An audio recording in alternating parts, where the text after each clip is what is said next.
So, New York City recently elected Zaran Mamdani, who promised to freeze all rents on apartments that are currently being stabilized. It got us here at the missing middle thinking about rent control and some of the effects of it. There's the normal discussions you hear about rent control, like whether it hurts housing supply, whether it leads to landlords ignoring repairs that need to be done.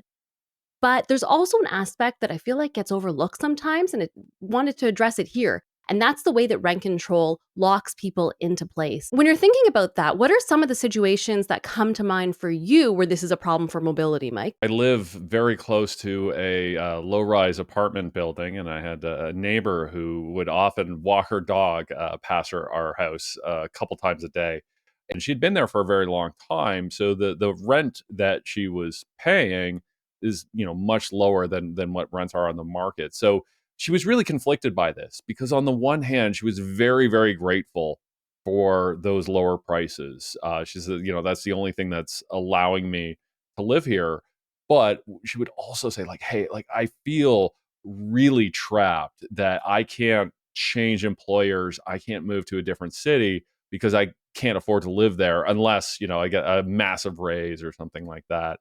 And this is very common, and it doesn't just affect people at the individual level, but it affects the kind of productivity of the economy as a whole because people can't go to where jobs are the best.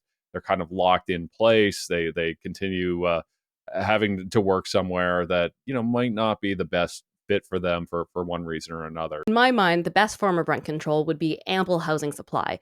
That way, landlords, they'd have to compete for tenants, and tenants would have the flexibility to move.